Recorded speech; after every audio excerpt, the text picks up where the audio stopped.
할렐루야. 오늘은 아버지상이라는 제목으로 하나님 말씀을 증거하도록 하겠습니다. 아버지상입니다. 스테판 폴더라는 임상 심리학자가 이런 책을 썼습니다. The Father Factor 이라는 책을 썼습니다. 한국말로 번역하면은 모든 인간관계의 핵심 요소 아버지라는 책입니다. 근데 이 책은 신앙서적이 아니라 일반 서적입니다. 이 저자는 24년이라는 오랜 기간 동안에 연구를 했습니다. 그런데 그 연구 결과는 이런 것이었습니다. 사람들이 직장생활, 사회생활, 가정생활을 하고 있는데 그 속에서 일어나는 많은 관계의 문제, 여러 가지 갈등들, 그 문제들의 근본 원인이 바로 그들의 아버지와의 관계와 연관이 있다는 것을 그가 발견했습니다. 그래서 그는 관계 속에서 갈등을 겪는, 크고 작은 어려움을 겪는 그런 많은 사람들, 그 사람들을 연구하고 그 사람들을 돕기 위해서 어떻게 그들이 갖고 있는 아버지와의 관계, 그리고 그 관계 속에서 얻어진 부정적인 영향 다루어 가야 할지 프로그램을 만들었습니다. 그래서 그 프로그램을 실제로 여러 직장인들을 대상으로 그 프로그램을 적용해 보았습니다. 그런데 놀라운 결과가 있었습니다. 그들의 관계가 해결되고 또 그들의 모든 다른 갈등이 있었던 관계들이 부드러워지고 더 원활해지는 그런 성과를 거두었다고 합니다. 성도 여러분, 사람은 관계를 통하여 서로 영향을 주고받습니다. 오늘 제가 쓴 칼럼처럼 사람은 성장하면서 관계를 맺어 나가는 것이 아니라 관계를 맺기 때문에 성장을 하게 되어지는 것입니다. 실제로 관계 속에서 사람은 인격과 가치관 그리고 사고방식이 영향을 받고 그렇게 정립되어 갑니다. 그런데 우리가 만나는 많은 관계 속에서 특별히 부모님과의 관계, 이 부모님과의 관계는 매우 중요합니다. 우리는 그 관계 속에서 지대한 영향력을 받습니다. 그런데 또 그 부모님 중에서 특별히 아버지의 영향력은 더욱 큽니다.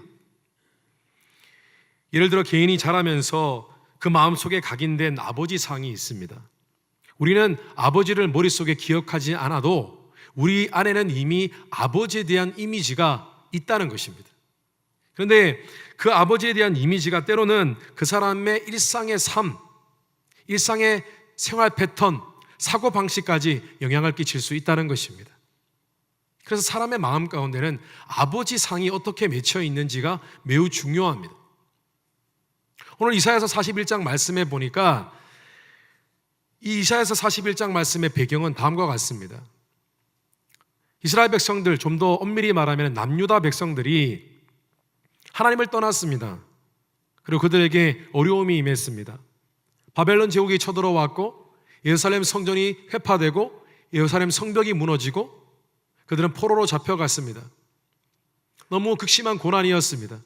마음 가운데 실망함이 있었습니다. 그런데 오늘 말씀해 보니까요, 하나님께서 아주 길게 이스라엘 백성들을 향해서 편지를 쓰고 계십니다.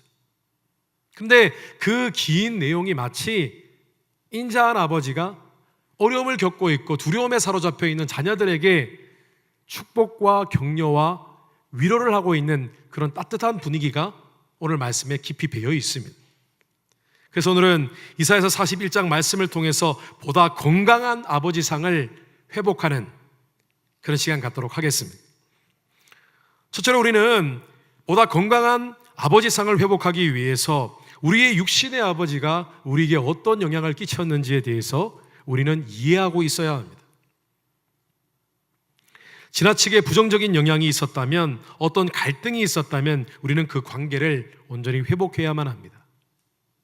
많은 분들이 아버지가 내게 어떤 영향을 미쳤는지에 대해서 부인하거나 무시하는 경향이 있습니다. 그런데 그 많은 이유들 가운데 세 가지 이유가 있는데, 한 가지는 바로 어머니와의 관계 때문입니다. 나는 어머니와 더 친밀하고 어머니와 더 가깝기 때문에 아버지는 별로 내게 큰 영향을 끼친 것 같지는 않아요, 이렇게 생각하는 것입니다. 또 한 가지는 아버지와의 차이점 때문입니다. 아버지는 이런 성격인데 나는 그런 성격이 아니에요. 아버지와 직업도 다르고 아버지와 생각도 다르고 아버지와 성격도 달라요. 그래서 아버지가 내게 무슨 큰 영향을 미쳤을까요? 그렇게 생각한다는 것입니다. 그리고 또 하나는 세월입니다. 이제 아버지 돌아가신 지 벌써 10년, 20년, 30년, 40년이 지났는데 이제 예전에 있었던 아버지와의 갈등, 아버지에게 있었던 섭섭함, 이제 그런 건 없어요. 그렇게 생각한다는 것입니다. 그러나 그렇지가 않습니다. 우리는 분명히 아버지의 영향을 받았었고 그 아버지의 영향을 지닌 채 지금도 우리가 살아가고 있다는 것입니다. 이것은 심리학적으로 이미 입증된 사실이고 또한 이 사실은 매우 성경적입니다. 앞서 소개해드린 모든 인간관계의 핵심 요소 아버지라는 이 책에 보면은 여러 가지 이 스테판 폴터라는 사람이 연구한 많은 연구 사례들이 나와 있습니다. 그런데 그 사례들을 읽어보면은 굉장히 흥미롭습니다. 스테판 폴터가 이 임상 연구를 하는 중에 샘이라는 한 젊은 변호사를 만났습니다. 나이는 39세였습니다. 그런데 그의 아버지 테디라는 사람은 기계 부품을 팔기 위해서 늘 출장을 다니는 그런 영업사원이었습니다. 그런데 이 샘의 기억에 의하면은 아버지는 늘 자주 집을 비우는 분이셨습니다. 그리고 오랜만에 집에 다시 돌아와도 아이에게는 관심이었고 스포츠, 자신이 좋아하는 야구에만 주로 관심이 있었습니다. 딱 한 번 자녀에게, 이 샘에게 많은 관심을 부은 때가 있었는데 그때는 언제였냐면은 샘이 리틀 베이스볼 팀에 들어갔을 때, 작은 조그만 야구 팀에 들어갔을 때 그때 자녀에게 많은 관심을 보였다고 합니다. 그리고 어릴 적 샘이 보아왔던 아버지 테디는 그렇게 자신의 일에 최선을 다하는 사람이 아니었다고 합니다. 아버지는 늘 그냥 그렇게 일하고 늘 자신이 가지고 있는 이 직업에 대해서 그다지 만족하지 못하고 자주 해고당하기도 하고 스스로 일을 그만두기도 하는 그런 사람이었습니다. 그런데 반면에 이 샘은 학창시절에 너무 공부를 잘하는 사람이었습니다. 똑똑하고 논쟁하기 좋아하고 활발한 사람이었습니다. 그래서 그는 정말 좋은, 아주 사람들이 인정하는 그런 유명한 법과대학에 진학을 하고 그 대학을 우수한 성적으로 졸업을 했습니다. 그리고 마침내 변호사가 되었습니다. 그리고 로펌에 들어갔습니다. 법률회사에 취직을 했습니다. 그런데 그의 인생은 자신이 꿈꿨던 만큼 그렇게 순탄하지가 않았습니다. 샘은 직장 생활을 하면서 늘 자신의 아내에게 이런 고백을 했다고 합니다. 내가 직장에 있는데 꼭 내가 있어서는 안 될 자리에 있는 것 같아. 나는 늘 따돌림을 당하는 것 같고 그냥 직장이 싫어. 샘은 늘 보다 고급스러운, 고상한 그런 직장을 갖기를 원했습니다. 좀 더 좋은 환경의 직장을 갖기를 원했습니다. 그런데 매번 그가 직장을 옮길 때마다 그 직장은 마음에 들지 않았습니다. 그 속에서 많은 갈등이 있었고 그 관계의 문제 때문에 이 샘은 12년 동안 5번이 넘는 직장을 옮겨야만 했습니다. 그는 결국 그 5개의 직장 가운데 5번이 넘게 했으니까 6번이겠죠.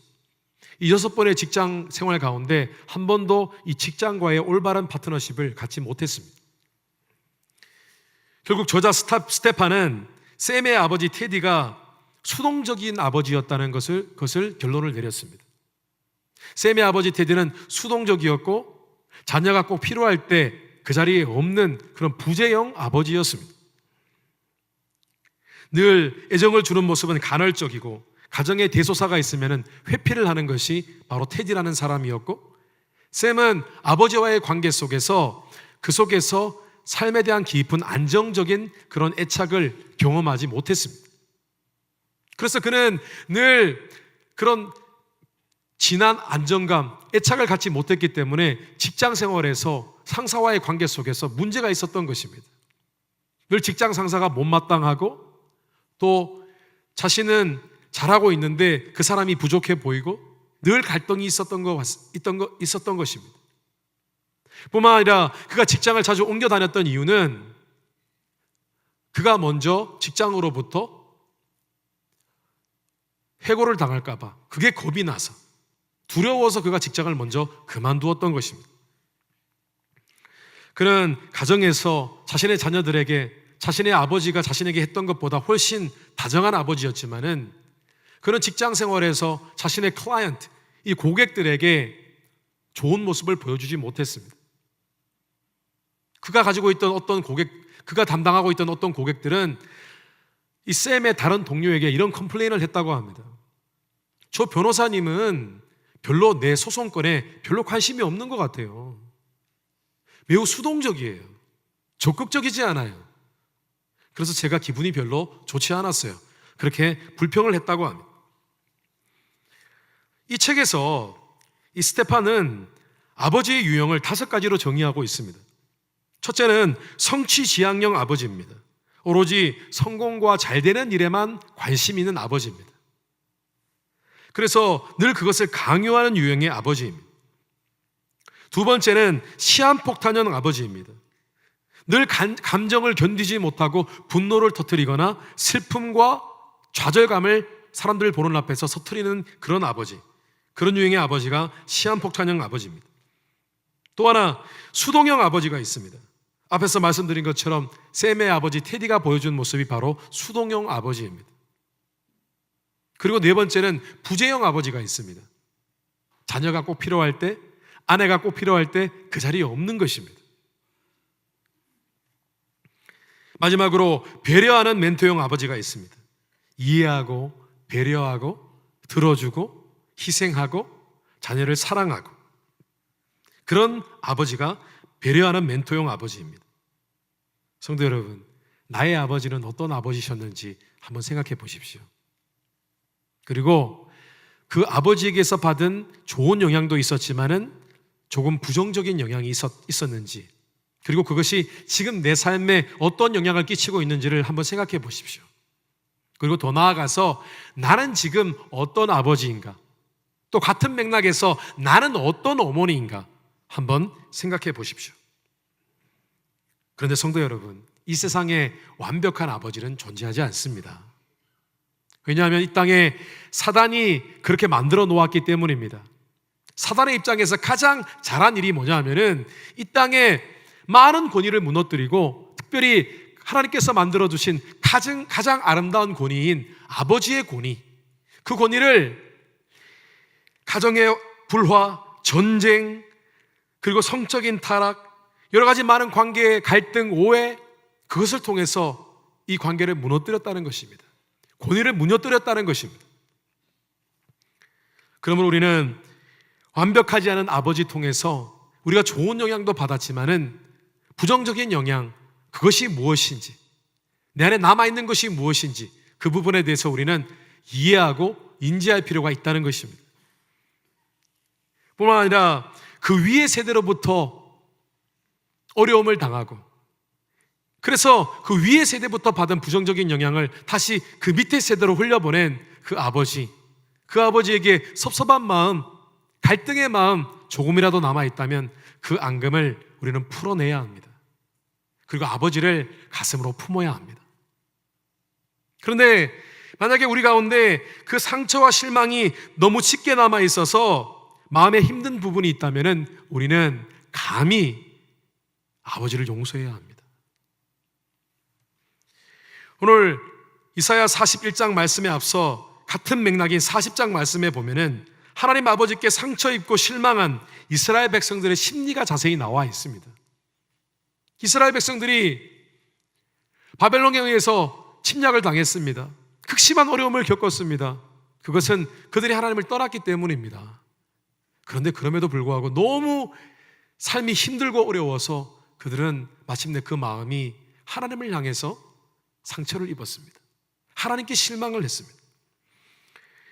이사야서 40장 27절 말씀에 보니까 야곱아 어찌하여 내가 말하며 이스라엘아 내가 이르기를 내 길은 여호와께 숨겨졌으며 내 송사는 내 하나님에게서 벗어난다 하느냐.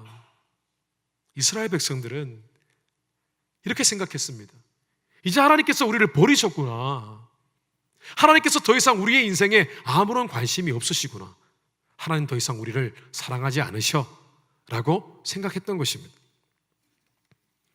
성도 여러분, 실제로 우리 가운데는 하나님께 실망한 사람들이 있습니다. 하나님께 상처 입은 사람들이 있습니다. 어떻게 하나님께 상처를 입을까요? 아니, 있습니다. 왜냐하면 우리가 하나님을 믿고 하나님을 사랑하기 때문에. 우리가 살아가면서 정말 간절히 기도했습니다. 정말 하나님 이것만큼은 안 돼요. 하나님 도와주세요 라고 했는데 바뀐 것이 아무것도 없었던 그런 세월이 있었습니다.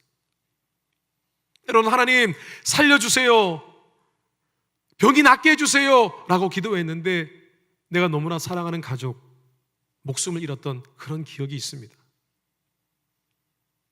우리 안에 그런 하나님 아버지에 대한 상처가 있을 수 있다는 것입니다.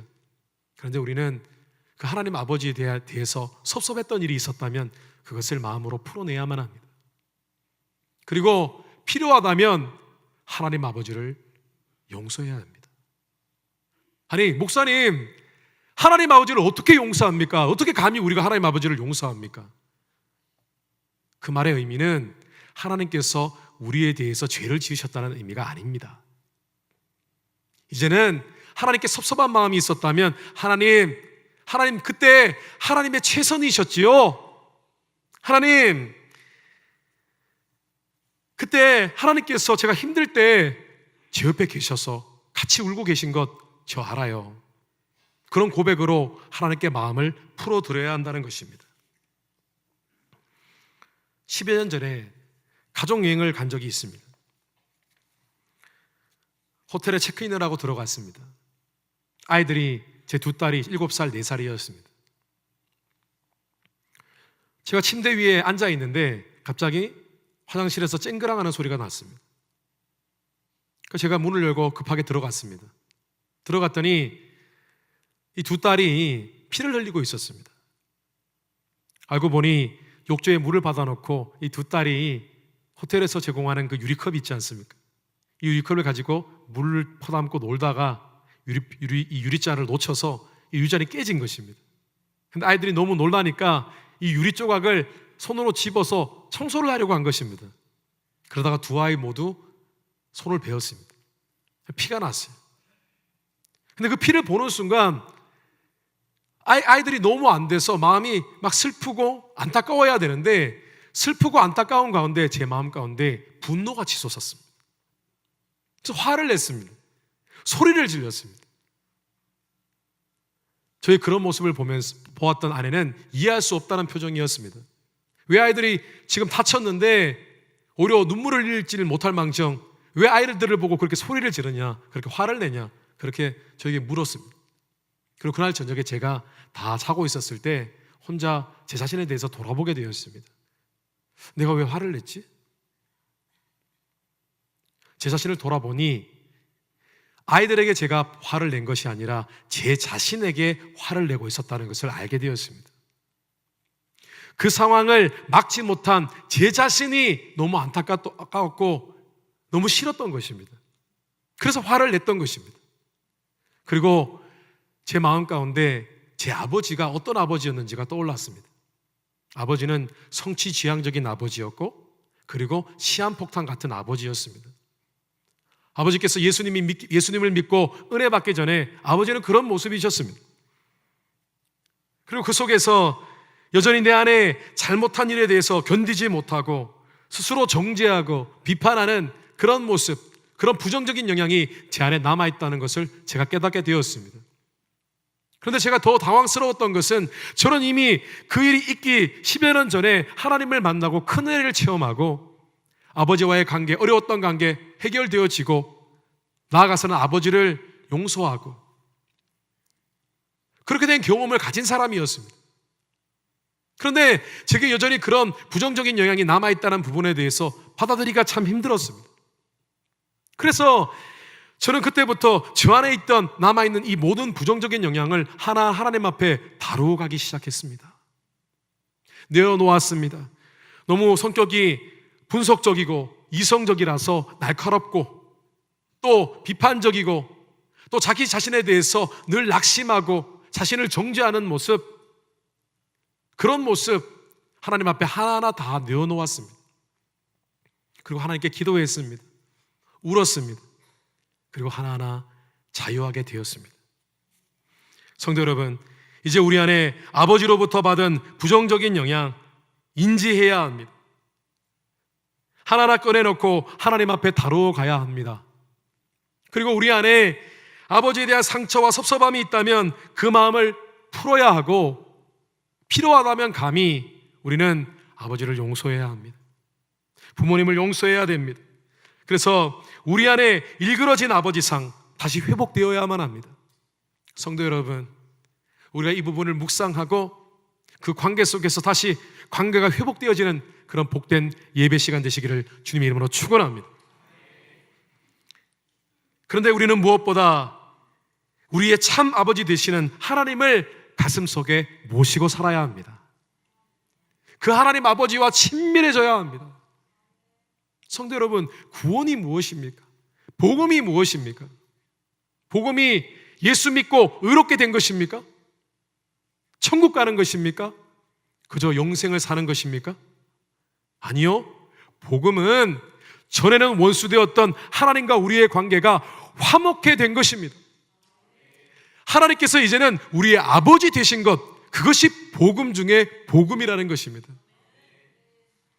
골로새서 1장 19절에서 22절 말씀에 아버지께서는 모든 충만으로 예수 안에 거하게 하시고 그의 십자가의 피로 화평을 이루사 만물 곧 땅에 있는 것들이나 하늘에 있는 것들이 그로 말미암아 자기와 화목하게 되기를 기뻐하심이라.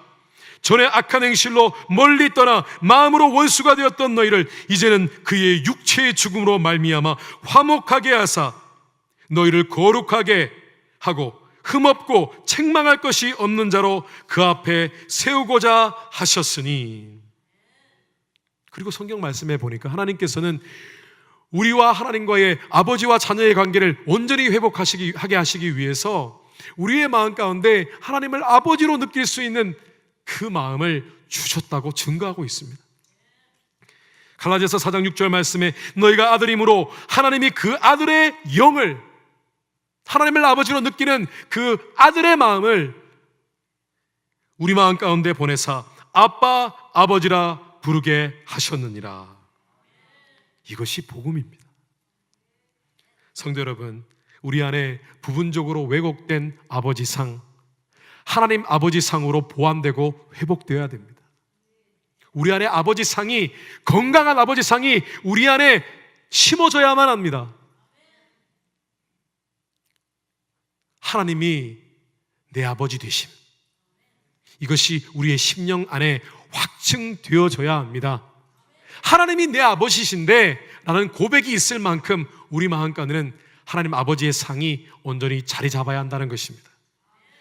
오늘 본문 이사야서 41장 말씀에는 하나님께 아버지께 실망한 이스라엘 백성들을 향한 그런 호소문이 나와 있습니다. 하나님께서 이렇게 설득하고 계십니다. 이스라엘 백성들, 나의 자녀들아, 나는 그런 하나님이 아니다. 나는 너희를 사랑하는 아버지다. 내가 너를 축복하기 원한다. 그 메시지를 오늘 이 이사야서 41장 말씀을 통해서 하나님께서 해주셨다는 것입니다. 이사야서 41장 오늘 9절 말씀에 내가 땅끝에서부터 너를 붙들며 땅 모퉁이에서부터 너를 부르고 내게 이르기를 너는 나의 종이라. 내가 너를 택하고 싫어하여 버리지 아니하였다 하였노라. 성도 여러분, 하나님께서는 우리를 미워하시지 않습니다. 하나님께서는 우리를 포기하시지 않습니다. 우리의 육신의 아버지는 때로는 마음에 없는 말, 자녀가 너무 부족해서 나 너 이제 포기했어, 나 이제 너한테 바라는 거 아무것도 없어, 그런 말씀 하셨지만은 우리의 영의 아버지 하나님 아버지는 우리를 포기하지 않으신다는 것입니다. 그 하나님이 바로 우리의 아버지십니다. 그리고 오늘 10절 말씀에 두려워하지 말라. 내가 너와 함께함이라. 놀라지 말라. 나는 내 하나님이 됨이라. 내가 너를 굳세게 하리라. 참으로 너를 도와주리라. 참으로 나의 의로운 오른손으로 너를 붙들리라. 하나님은 위로의 하나님이십니다. 우리 육신의 아버지, 때로는 우리에게 위로가 필요할 때 옆에 계시지 않습니다. 그럴 때가 있었습니다. 그런데 하나님은 늘 우리 옆에 계셨습니다. 늘 우리에게 말씀하고 계셨습니다. 우리가 영적으로 어두워서 그것을 듣지 못했을 뿐이지 하나님께서는 지금도 내가 너를 위로하기를 원한다. 너 외롭지? 너 힘들었지? 너 지금 육신이 연약해서 마음이 좌절되지? 내가 있잖아. 바로 그 하나님이 우리 아버지 되시는 줄 믿습니다. 오늘 14절 말씀에도 버러지 같은 너희 야곱아 너희 이스라엘 사람들아 두려워하지 말라. 나 여호와가 말하노니 내가 너를 도울 것이라. 내 구속자는 이스라엘의 거룩한 이인이라. 오늘 말씀을 오해하지 말았으면 좋겠습니다. 버러지 같은 너희 야곱아, 이것은 이스라엘을 비하하는 말이 아닙니다. 이스라엘 백성들을 불쌍히 여기시는 하나님의 표현입니다. 벌레처럼 마구마구 짓밟혀 힘든 고생을 하고 있는 너희 자녀, 내 자녀 이스라엘 백성들아, 그런 의미입니다. 내 자녀들아, 너희는 두려워하지 말라. 내가 너를 도울 것이다. 우리 육신의 아버지는 때로는 상황이 여의치 않아서 정말 우리가 도움이 필요할 때 수동적이셨습니다. 우리 자녀를 어떻게 도와야 할지 몰라서 뒤로 한 발짝 물러나 있었을 때가 있었습니다. 그런데 우리 하나님은 그렇지 않으십니다. 지금도 살아계셔서 우리의 삶을 지켜보시고 우리의 삶을 돕고 계십니다. 우리의 인생이 바로 그 증거입니다. 하나님께서 도우지 않으셨습니까? 그리고 무엇보다 하나님은 우리의 구속자 되십니다. 오늘 이 말씀의 구속자라는 것은 히브리어 언어로 가알이라는 말입니다. 그런데 이 말은 율법에 나와 있는 고엘 제도를 의미합니다. 고엘 제도에는 가까운 친족이 어려움을 겪고 남편을 잃고 땅을 잃어버렸을 때에 그 마음에 하트가 있는 가까운 친족이 그 사람을 대신하여 그 모든 잃어버린 것을 회복시켜주는 그 사람, 피해 보수자, 다른 인생을 책임지는 그 사람이 바로 구속자라는 것입니다. 그런데 우리 하나님 아버지께서 우리의 구속자가 되셨습니다. 또한 그 구속자 대신 예수 그리스도를 우리에게 보내주셨습니다. 우리의 인생의 구속자 되신 그 하나님이 바로 우리의 아버지가 되십니다.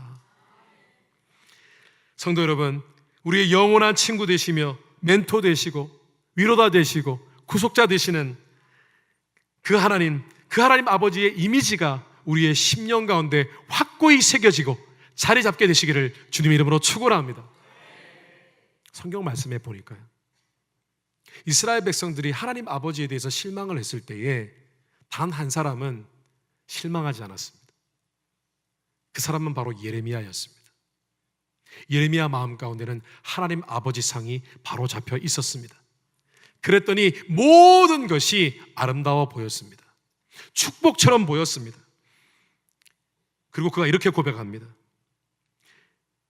회파된 예루살렘을 바라보면서 여호와의 인자와 긍휼이 무궁하심으로 우리가 진멸되지 아니함이니이다. 이것들이 아침마다 새로우니 주의 성실하심이 크시도소이다. 하나님 아버지 상이 바로 되어 있는 자는 그 마음에 자존감이 있고 담대합니다. 그렇기 때문에 관계가 원활합니다. 모든 것이 기쁘고 만족스럽습니다. 조급하지 않습니다. 그래서 그 모든 관계가 부드럽습니다. 아름답습니다. 그래서 하나님 아버지와 그 관계 속에서 더욱 친밀함을 갖게 되시기를 주님의 이름으로 축원합니다.